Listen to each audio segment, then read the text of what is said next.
Good day everyone. Let us discuss a new set of topic and differential equation. We already here in first order linear differential equation. Kakatapos pa lang natin ng ating non-exact differential equation. Partly dun sa non-exact is magagamit natin in deriving or in solving the solution of this first order linear differential equation. So, let us start now. Tingnan natin kung anong objective meron dito sa first order linear differential equation. So first one, we can define yung first order linear DE. The second one, we will be able to determine the first order linear DE. And the third one, we can solve the first order linear differential equation. So let us now proceed. So the first order linear differential equation can be written in this form. Okay? So we have dy over dx plus y multiplied by p sub x that is equals to q sub x. Alam natin that this equation or this form is in first order. Kasi dy dx, that is the first derivative of y, which is, if you can recall yung ating pinaka first topic sa differential equation, yung first order dy over dx yung katumbas nun. Okay? If we are talking about the dependent variable is y and the independent variable is x. Bakit? Bakit ko sinasabi yan? Because in this form, this is in linear in y. Paano pag i-twist natin o pagbalik natin yung variables? If the equation or the form in linear will be in linear in x, ito naman yung magiging equation. Dx over y plus x multiplied by p sub y, that is equals to q of y. So, if you notice, nagkapalit lang naman yung positioning ng x and y. Ito, linear in x. Ito naman is linear in y. So, madali namang i-determine kung sa anong linear meron yung form ng isang first order linear differential equation. As long as it is in the first order, okay? First order yan. So, alam naman natin kung ano yung first order na linear differential equation. Okay? So, dito sa equation na to, hindi naman, this is not limited only dun sa x and y. Pwedeng magamit to dun sa application ng differential equation, let's say, speed over time. So, let's say we have ds with respect to time. Okay? Speed with respect to time. So, therefore, yung S mo, that is yung nasa upper portion mo, yung numerator mo, which is in terms of S, ang ibig sabihin niyan, that is linear in S. Okay? With respect to T, or independent variable mo will be T. So, ang point ko rito, this linear, first order linear differential equation is not limited only dun sa Y and X. Mayroon pang application na pwedeng paggamitan ito. So, nababago yung variable nito. Ano? As long as alam mo kung sa anong linear meron siya. Kung y, ibig sabihin, dy yon, may y ka rito. Okay? And this P and Q, kung pag-uusapan is linear in y, P and Q are all in the function of x alone. Kung mapapansin nyo, P sub x, Q sub x. Yung linear in y, yung P and Q na function of x alone siya. Kung pupunta ka naman sa linear in x, therefore, yung P and Q mo will be, ang function niya will be in terms of y alone naman siya. Hopefully, naintindihan kung paano papalit-palit. Kung maka-encounter kayo ng first order linear differential equation na hindi lang siya in terms of dy over dx. Pwede maging dx over dy or ds over dt or any application ng differential equation. Okay? So let us proceed dito sa solving for the general solution of the differential equation. So paano ginagawa yon? So, ito yung ating differential equation, di ba? Familiar tayo. This m in terms of x and y multiplied by dx and n in terms of x and y multiplied by dy. This is differential equation, correct? Okay? Differential equation yan. So, gagamitin natin yung solution dun sa non-exact in order for us to arrive dun sa ating magiging solution dito sa ating first order linear differential equation. Okay? So, from this form, itong first order linear d natin, di ba? dy over dx plus y multiplied by piece of x that is equals to qx. So if we are going to write this form to this differential equation, kailangan natin tong i-multiply by dx kasi tanggalin natin yung fraction niya. I mean yung derivatives niya dito, di ba? So multiply this by dx. So partly gagamitin natin dito or gagamitin natin yung solution dito, yung non-exact. Check natin paano gamitin, okay? So, multiply natin ng dx yung equation natin o yung form natin ng first order linear differential equation. Tandaan nyo itong equation na to, ano? Kasi magagamit natin to in particular in solving for the first order linear DE. So, tingnan natin. Multiply this by dx. So, magkakaroon tayo ng equation, makakancel out yung dx dito. Matitira is dy.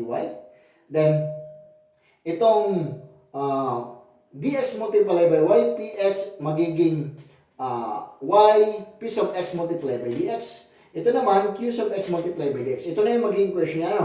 Transpose ko na yung q of x multiplied by dx dito sa left side. Kaya meron na tayong y of px, di ba? Minus, transpose na yung q of x, then multiplied by all multiplied by dx. Galing to dito. Okay? So, kung mapapansin nyo, if I'm going to arrange this equation papunta dito sa equation na to, dito sa linear, dito sa ating differential equation, I mean. So, yung ating m in terms of x and y dx, ito na yun, di ba? Ito na yung magiging m natin. Correct? Ito naman, yung n will be equals to 1, di ba? Ang n natin, ang coefficient ng dy is 1. So, ang n natin will be 1, m will be y multiplied by piece of x minus q of x. Ito na yung m. Ang n natin is 1. So, using yung non-exact, kasi if I'm going to check if this is exact or non-exact, gagamitin natin yung partial derivative of m with respect to y minus, this is improving ba? If you can still recall. So, isa-shortcut ko na. Hindi ko na dito papakita yung solution na non-exact.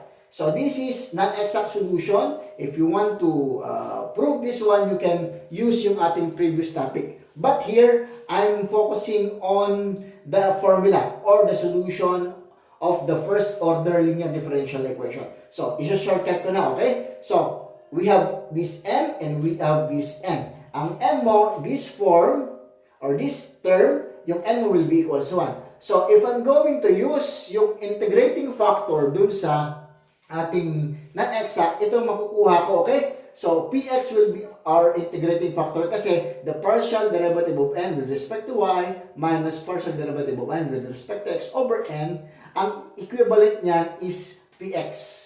So, magkakaroon na tayo ng integrating factor. If you can still recall, integrating factor dun sa ating non-exact is equals to e raised to the integral of the function of x. Diba? Function of x is equals to your px. Okay? So, therefore, we have this integrating factor. O ipalit mo lang, function of x mo is equals to px mo. Okay?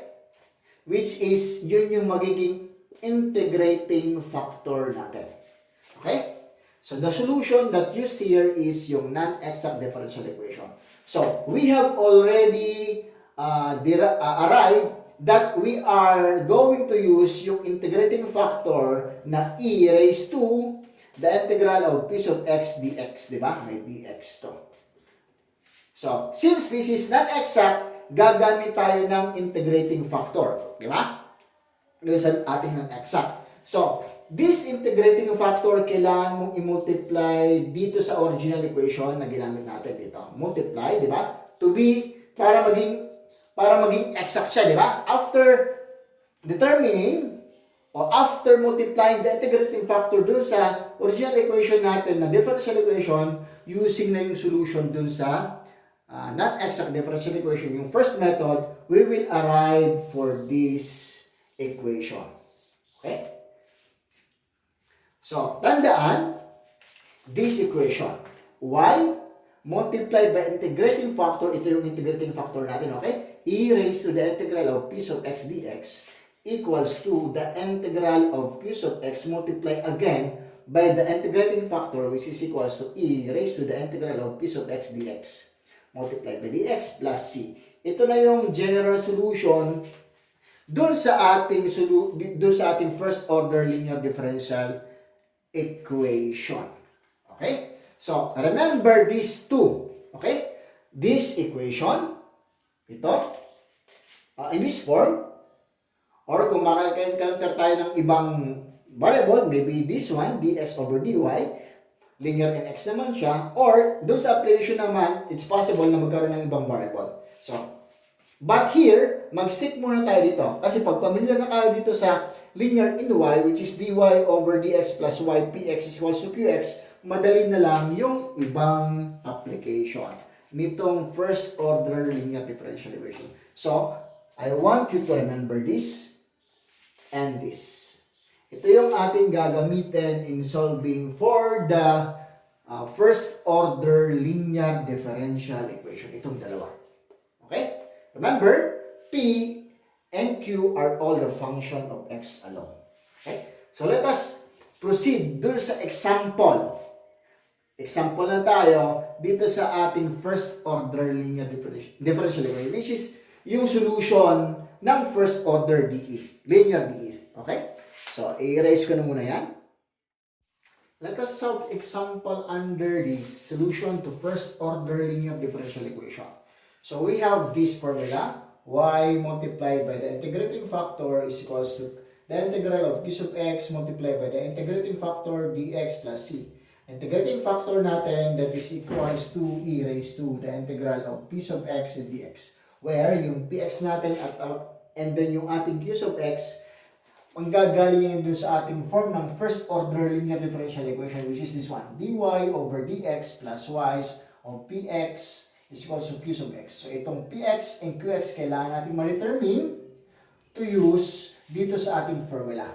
Okay? Dito sa integrating factor at dito sa ating formula in solving for the solution to first order linear differential equation. So let us solve now. Example number 1. Obtain the general solution of this equation. Okay? So we have x cubed plus y multiplied by dx is equals to x dy. So tatandaan, itong equation na to, nasa first order to. Okay? So kung nasa first order to, kailangan natin tong gawin na parehas nitong equation na to. Okay? Yung equation na to, kailangan nating gawin sa ganitong equation, yung first order linear differential equation. So, how to do that? Let us now start. So, we have here x cubed. I will write the given differential equation. X cubed plus y multiplied by dx. And this is subtracted by x dy. And this is equal to 0. For us to arrive for this form, kailangan natin itong i-divide, di ba? I-divide natin to both sides by dx, or simply multiplied by 1 over dx. Okay? So, 1 over dx. Unti-untiin lang natin, ano? So, pagsamahin natin, kailangan magkaroon tayo ng dy over dx, di ba?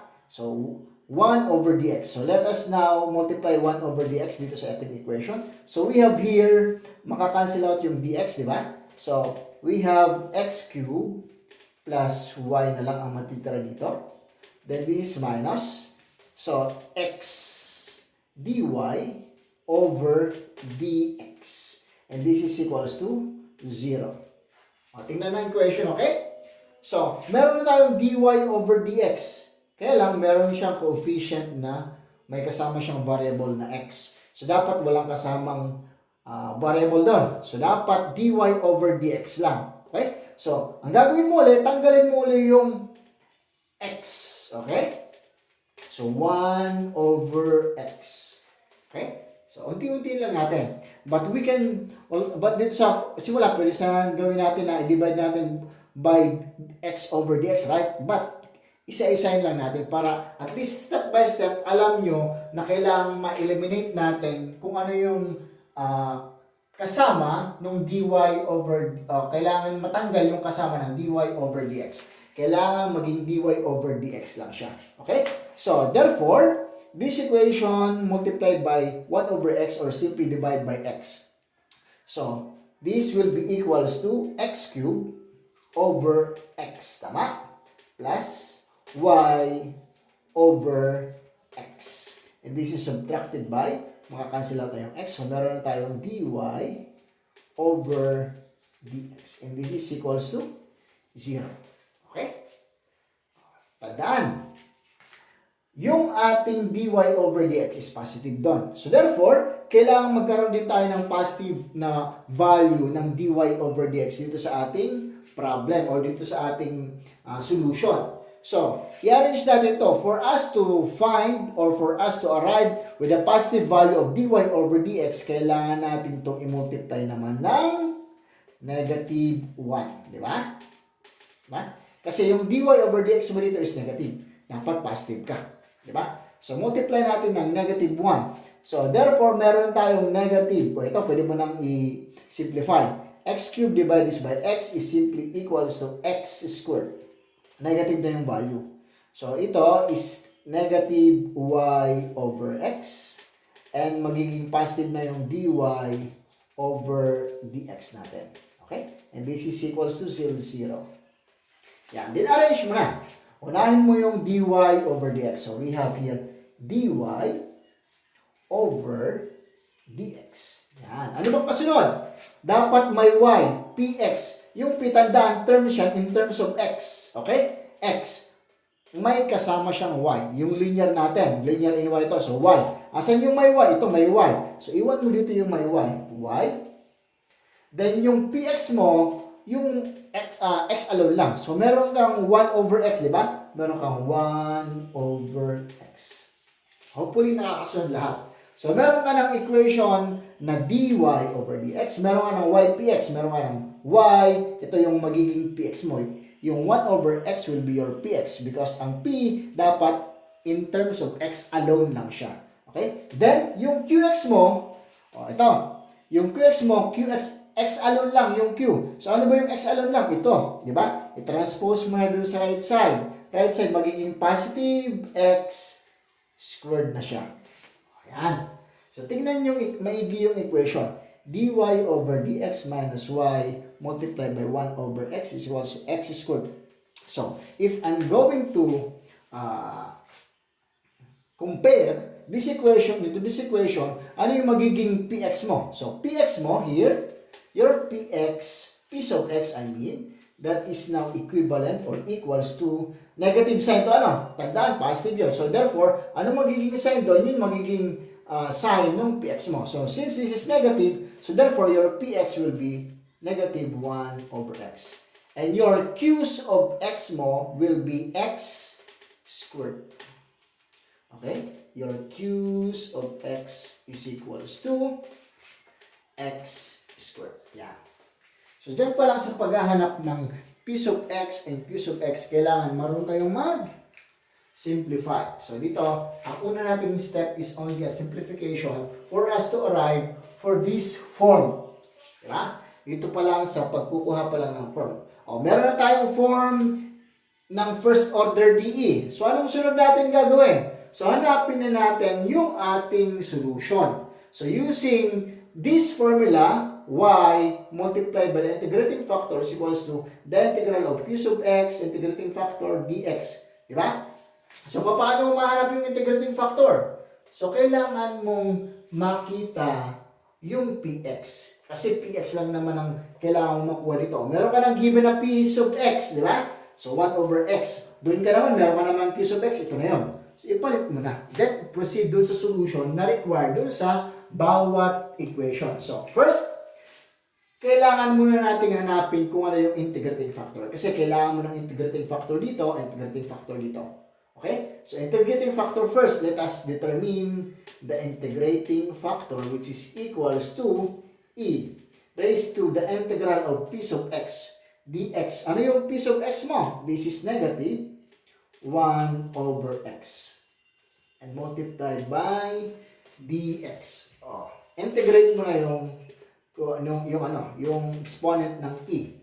So, pwede mo munang i-arrange siya. So, e raised to negative the integral of 1 over x. Factorial mo yung negative sign para hindi ka malito. So, dx. Or simply, this is equals to e raised to negative the integral of dx over x. So, alam naman natin that the integral of dx over x is simply equals to ln of x, di ba? So, therefore, di ba, ln of x to. So, we have here e raised to negative ln of x. Tama? The integral of dx over x is ln of x. Then, multiply by negative sign, kaya nagkaroon ka ng negative ln of x. O, yan na ba yung sagot mo sa integrating factor? Hindi pa. Kasi kailangan mong i-simplify pa. So, from the properties of logarithm natin, alam natin that this, tandaan to ito muna, itong nasa exponent muna ang isolve ko. Mamaya na yung e, ito muna tayo. So, from the properties of, alam natin that yung halimbawa, meron kang x, o meron kang y, ln of x. This is, ang katumbas ito is the same as ln of x raised to y, di ba? Dadalhin mo lang naman yung coefficient ng ln mo doon sa exponent niya. Okay? This is just the same doon sa properties of log natin. So, therefore, yung negative mo, di ba may negative 1 dyan? So, gagawin mo lang naman is e raised to ln of x raised to negative 1. Yung negative 1 dito, dadalhin mo na sa x, sa taas ng x. So, we have e raised to ln of x raised to negative 1. Bakit ko kailangan gawin yon? Kasi hindi mo pwedeng i-cancel out to. I mean, equivalent mo dun sa properties of log ng may value dito. O any variable or any number dito. Di ba? Yung properties, another properties of log is equals to yung e ln of x natin. Di ba? Kung maalala nyo, ln of x, ang equal yan, tanggalin mo yung e raised to ln of x, that is simply equals to x lang. Diba? So, gamitin mo yung properties ng log na to dito. Okay? So, this is now equals to, tanggal na yung e raised to ln of x. So, ang value mo ng integrating factor now is simply equals to x, raised to negative 1 or 1 over x. Diba?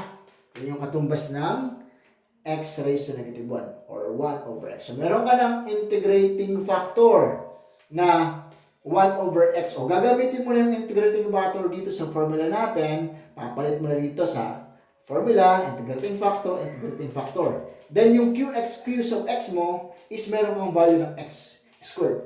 So, therefore, ipalit mo na to, we can arrive dun sa ating solution. Okay? So, I will erase now dito. So, remember yung ating integrating factor. So, erase ko na dito. Ayan. Okay? Integrating factor is equals to 1 over x. So, gamitin na natin dito. So, y multiplied by the integrating factor which is equals to 1 over x. 1 over x. Hopefully, nakakasunod lahat. Okay? So, this is now equals to the integral of q sub x. Ang q sub x mo is x squared. So, meron kang x squared dito.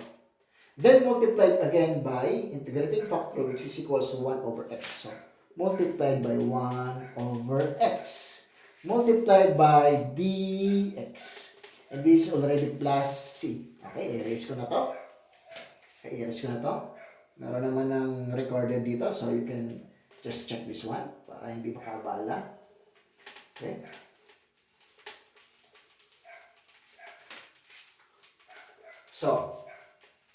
So using now yung ating formula, meron na tayong y multiplied by the integrating factor which is 1 over x is equals to the integral of q sub x which is equals to x squared. Then, multiplied by the integrating factor again which is equals to 1 over x multiplied by dx plus c. So, anong gagawin mo? Simplify mo na. Simple integration ka na. Yun ang magiging sagot mo na. Okay? So, simplify this one. So, y multiplied by 1 over x is simply equals to y over x. And this is equals to, simplify mo muna to bago ka mag-integrate para hindi ka mahirapan mag-integrate dito sa equation natin. So, we have x divided by x, meron kang x na lang. Diba?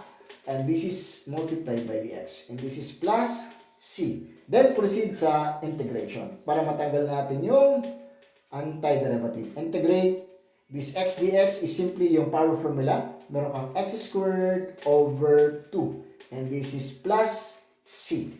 O, ito na yung ating sagot. But, we can simplify this one in terms of gawin natin yung y, ang itira natin dun sa left side. So, this is equals to, okay? By simplifying that, multiply natin both side by x, di ba? So, dito ko, isulat ko, y over x plus x squared over 2 plus c. Or sorry, this is equals. Okay? Simplify natin para magkaroon tayo ng mas simpleng sagot. So, multiply this by x. So, yung x natin will be cancelled out dun sa left side. Matitira dito is y. Tanggal na to. So, this is equals to x squared times x will be equals to x cubed over 2 plus c times x will be equals to plus cx. So, this is our general solution.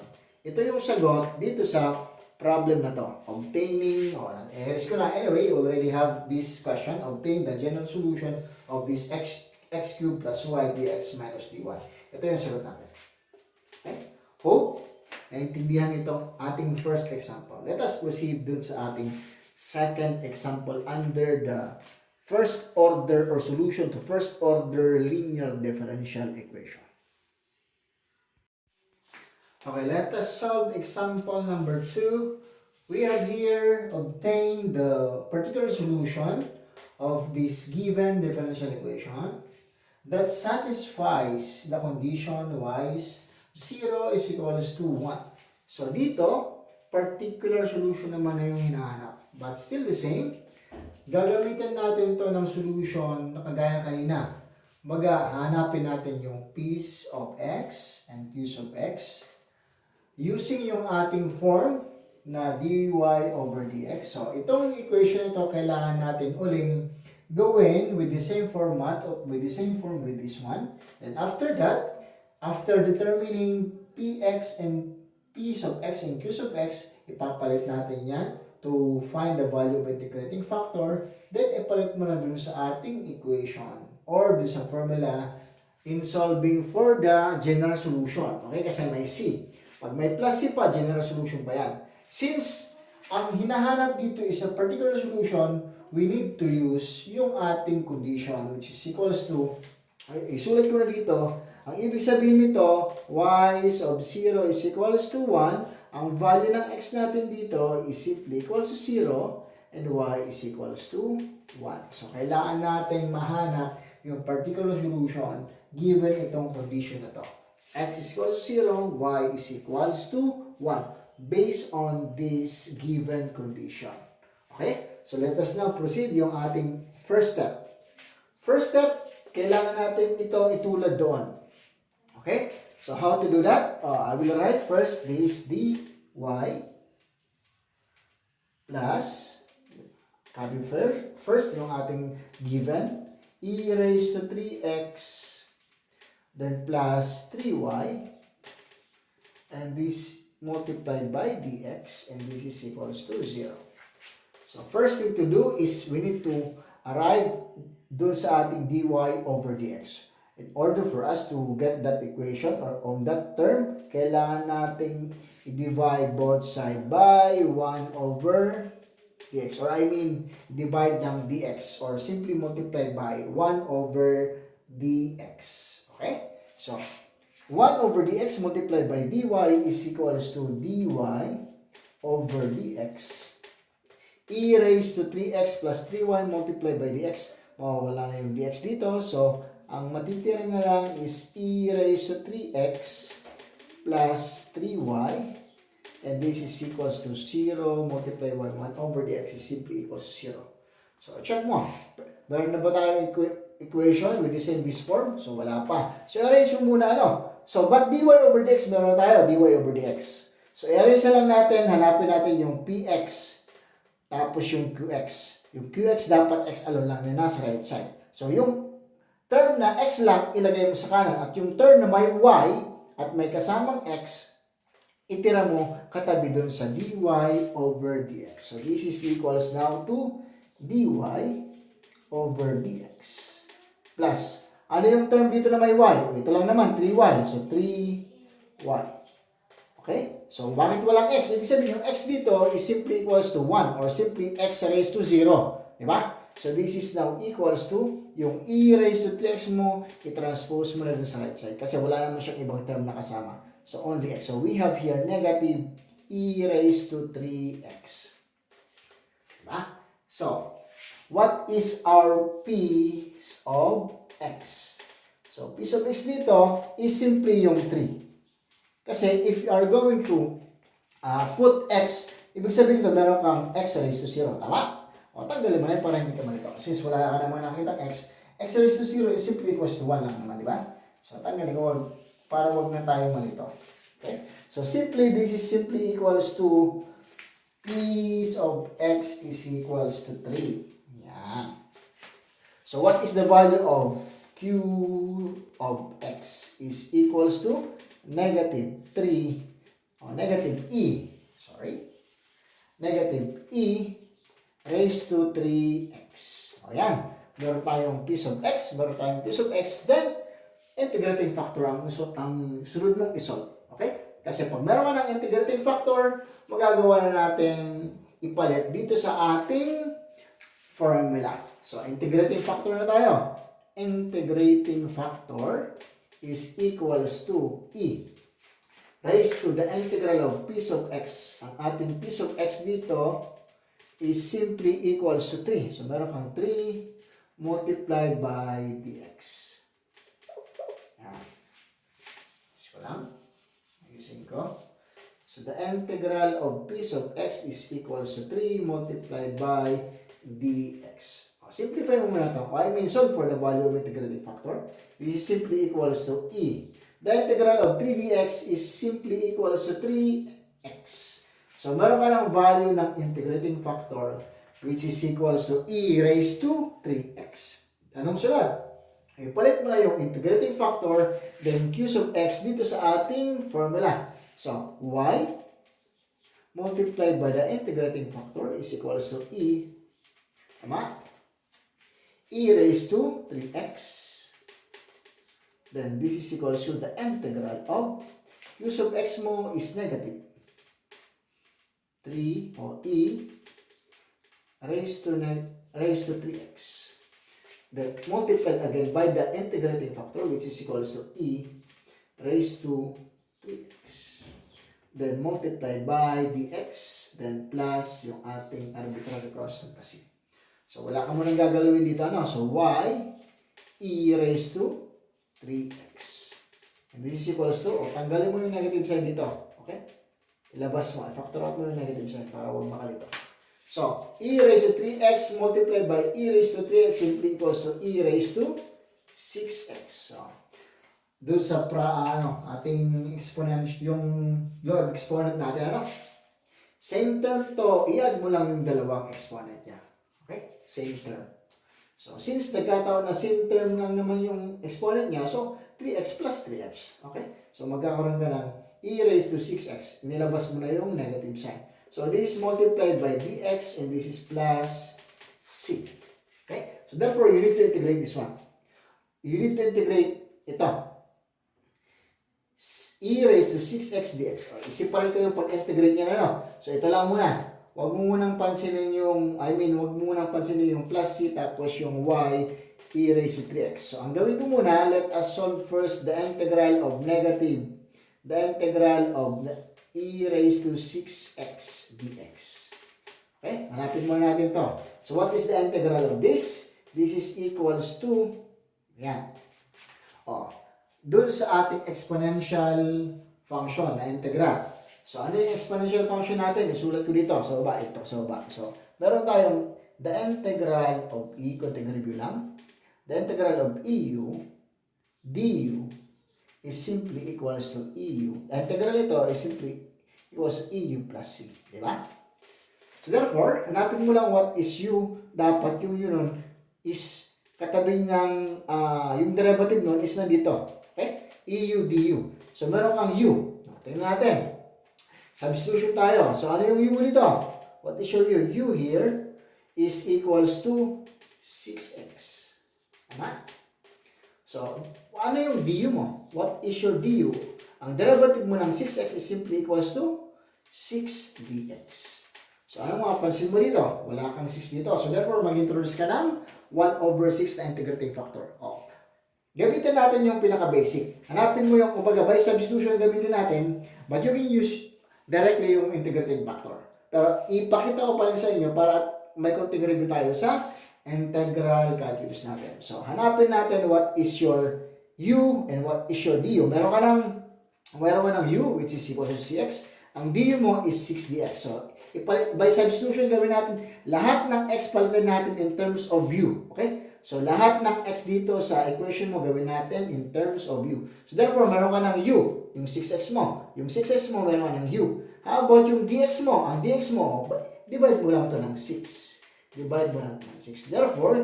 Therefore, yung matitira mo dito is du over 6. And this is your equals to dx. Ang dx mo is equals to du over 6. So, palit mo dito. So, therefore, this is now equals to negative the integral of e.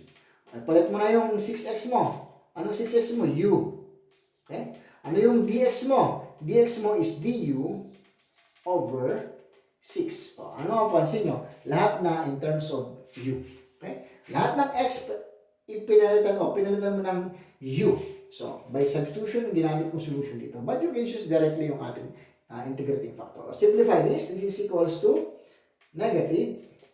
This is equals to negative 1 over 6. I-factor mo yung 6 dito. So, the integral of EU du. Oh, mas madali ka na mag-integrate. Kasi EU du ka na, di ba? The integral of EU du is simply EU. Oh, ibig sabihin, ang sagot mo dito is equals to negative 1 over 6. The integral of EU du is simply EU. O, saka mo ipalit ulit yung u in terms of x. So, therefore, this is equivalent to negative 1 over 6 e raised to what is your u? Babalik mo ulit dun sa original na variable, yung x, 6x. So, 6x. So, ito yung sagot natin. This is the integral of negative integral of negative e raised to 6x dx, di ba? Which is equals to negative 1 over 6 e raised to 6x. So, ipalit mo na yun dito. Okay? So, erase ko na yung part dun sa left side. Okay na tayo dito, ano? Dito ko ituloy yung aking solution. Yan. Hopefully, nakakasunod lahat. Anyway, yung mga sanay na mag-integrate, pwede mag-direct na lang. Ano? Pinakita ko lang, at least meron tayong review pa rin dun sa ating integral calculus. So, dito ko dalhin ito. Ito na. Dito tayo. Ito yun. So, y. Tama no? Y e raised to 3x. Yan. And this is equals to, anong integral nito? That is negative 1 over 6 e raised to 6x. Tama? Then plus c. Plus c. Okay na. Meron ka ng general solution in terms of c na to, di ba? Tanggal na yung integral formula mo. I mean, integral symbol mo. Tanggal na yung antiderivative mo. Therefore, ito na yung ating general solution. Okay? So, kailangan, sabi ko nga kanina, kailangan gawin mo in simplest form. So, yung y, gawin mong mag-isa doon. Kumbaga, tanggalin mo yung coefficient o kasama ng y dun sa left side. Gawin mong mag-isa yung y dun sa kabila. So, we have here, in order for us to do that, kailangan natin i-divide both side by e raised to 3x, di ba? Kailangan mo tong i-divide by e raised to 3x. Sorry. This is 1 over e raised to 3x. Yan. Okay? So, meron tayong y na lang dito sa left side. And this is equals to negative 1 over 6. Yan. So, division ng ng variable. Same principle na ginamit natin dun sa algebra natin, di ba? Kung meron tayong, let's say meron kang x raised to 6 divided by x raised to 3, ang sagot dyan is just subtract yung exponent ng dalawang magkaparehas na term o magkaparehas sa variable. Simply, this is equals to x raised to, subtract ka na, so 6 minus 3, meron kang x raised to 3. O, ganun din naman ang gagawin natin dito. Same term lang naman yung e. Diba? E raised to 6x divided by e raised to 3x. So, isubtract mo lang yung exponent niya. So, 6x minus 3x. So, meron ka dito e raised to 3x plus c divided by e raised to 3x. Yan. Or simply, this is equals to y is equals to negative 1 over 6e raised to 3x plus c e raised to negative 3x. Itataas mo lang naman kung ano yung sign dito, kung itataas mo yung nasa baba, yung exponent niya, kailangan mong gawin yung opposite sign niya. Diba? So, from positive 3x, magiging negative 3x kasi tinaas mo siya. Okay? Kung ibababa mo siya, since negative siya, magiging positive 3 siya. This is a basic principle dun sa ating fundamentals of engineering mathematics. So, meron ka na ditong general equation, di ba? I mean, general solution. O, tingnan na, meron ka ng general solution. Pero ang tanong dito is not a general, ang question dito is not general solution. The question here is particular solution, di ba? Kailangan mong hanap yung particular solution. So, meron ka ng general solution. Paano mahanap yung particular solution? O, just use yung ating initial condition o yung condition which is x is equal to 0 and y is equal to 1. Galing yan dito sa condition niya. Okay? So, erase ko na to. Okay? Kasi gagamitin ko yung space. Hopefully, nakuintindihan hanggang dito sa part ng general solution. Okay? Erase ko to. Yan. Okay? Yan. So, let us now solve for the particular solution.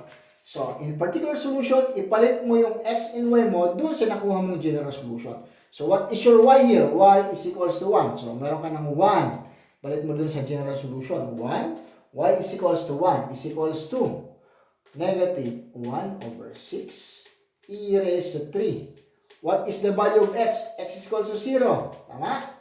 Then plus c e raised to negative 3 x is 0.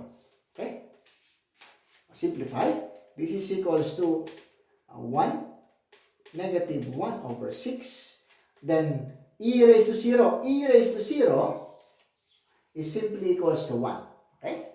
So, this is e raised to 0. 3 times 0 is 0. So, meron ka ng 1 dito. Plus c, magiging 1 pa rin yan. Kasi, ang exponent mo magiging 0 pa rin. So, c times 1. So, ang value mo ng c, kasi hanapin mo yung value ng c dito. Kasi particular solution ng ating question dito. So, 1 is equals to negative. Okay? 1 over 6 plus c. Transpose 1 over 6, negative 1 over 6 dun sa right side. So, meron tayong 1 plus 1 over 6. And this is equals to c. Simplify the fraction. This is 6. This is 7. Sorry. 6 divide 1. 6 divide 1 times 1. That is 6 plus 1. This is equals to c. Therefore, your c here is equivalent to 7 over 6. Okay, yung value mo ng c is 7 over 6, ipalit mo na dito sa general solution mo na c. So, ang sagot mo ngayon dito, ang final mo, tanggalin mo na ito dito. Ipalit mo na yan, value ng c mo. Sorry? Nagbigol na ako. Okay? So, here, let us substitute this value of c, which is equal to 7 over 6, dun sa ating general solution. So, we have here y is equals to negative 1 over 6 e raised to 3x plus what is your c? 7 over 6. Yan. E raised to negative 3x. So, this is our particular solution. Okay? Hopefully, nakukuha yung solution dito sa ating first order linear differential equation. Paulit-ulit lang yan. Ganun lang naman ang solution. Ano? Hanapin mo yung format o yung form. So, kailangan magkaroon ng form na ganito. Then, hanapin mo yung p's of x and q's of x. Okay? Then, hanapin mo yung integrating factor. After determining integrating factor, ipalit mo dito sa equation, dito sa formula natin. Then, proceed dun sa basic integration. Kung mas simple yung given na makukuha mo, mas madali mag-integrate. Kung komplikado naman, you still need to work on that. Okay? But the solution is paulit-ulit lang naman. Okay? Hopefully, this is clear under the first order linear differential equation chapter 4. Okay? So, hanggang dito lang muna ang ating chapter 6, sorry. Hanggang chapter 6. So, next topic will be Bernoulli's. Chapter 7 na tayo. Okay? That's all for today. Thank you for listening. And goodbye. Ingat-ingat lahat.